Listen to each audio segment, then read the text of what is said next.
राष्ट्रीय स्वयंसेवक संघ यानी कि आरएसएस का सफर 99 साल का हो चुका है और इस सफर के दौरान आरएसएस ने कई उतार चढ़ाव भी देखे। एक दौर था जब सरकार को आरएसएस पर प्रतिबंध लगाना पड़ा। दरअसल 58 साल पहले इंदिरा गांधी के कार्यकाल के दौरान एक ऑर्डर जारी कर सरकारी कर्मचारियों का आरएसएस की गतिविधियों में शामिल होने पर बैन लगा दिया गया। इस आदेश का उल्लंघन करने वाले सरकारी कर्मचारियों को बड़ी सजा देने तक का प्रावधान रखा गया था। लेकिन अब प्रधानमंत्री नरेंद्र मोदी ने अपने तीसरे टर्म में आरएसएस पर लगा हुआ 58 साल पुराना प्रतिबंध हटा लिया।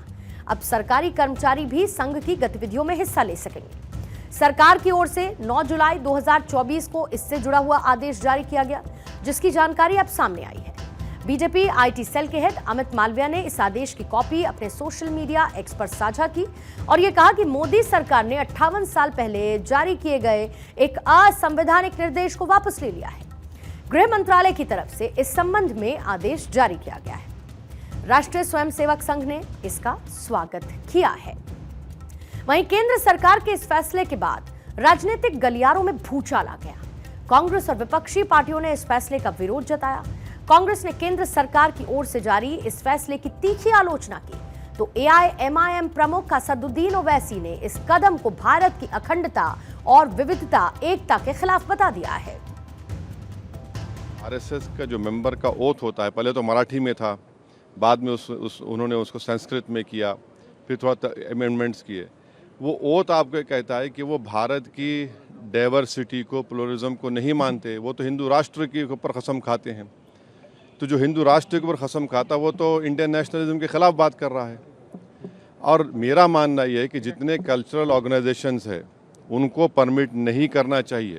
तो उसमें तो कांग्रेस से पहले कहा कि अटल जी ने भी नहीं हटाई थी। उसके पहले जो सरकार की जनसंघ के समर्थन से जनता पार्टी, उसने भी नहीं हटाई थी।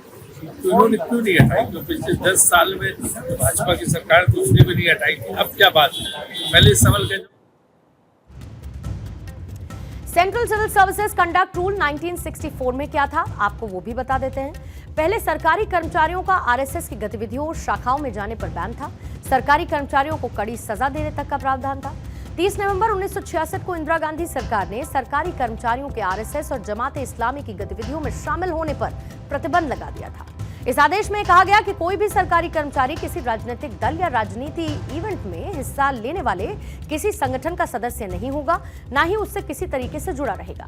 आदेश के मुताबिक सरकारी कर्मचारी ना तो ऐसे किसी संगठन के किसी राजनीतिक आंदोलन या गतिविधि में भाग लेंगे, न चंदा देंगे और ना ही किसी और तरीके से मदद करेंगे। अब केंद्र सरकार ने 1966, 1970 और 1980 के उन आदेशों को संशोधित करते हुए 58 साल पुराने प्रतिबंध को हटा दिया है। अब आपको मैं दोनों ही फैसलों की कॉपी भी दिखा देती हूं, जिसमें पहली कॉपी इंदिरा सरकार के कार्यकाल के दौरान की है। 30 नवंबर 1966 का आदेश, जिसमें सरकारी कर्मचारियों के आरएसएस और जमाते इस्लामी की एक्टिविटी से जुड़ने पर बैन लगा दिया गया था। और अब 9 जुलाई 2024 का आदेश, आरएसएस के कार्यक्रमों में अब शामिल हो सकेंगे कोई भी सरकारी कर्मचारी, इसका जिक्र है। दरअसल रिटायर होने के बाद पेंशन लाभ को भी ध्यान में रखते हुए सरकारी कर्मचारी आरएसएस की गतिविधियों और शाखाओं में शामिल होने से बचते थे।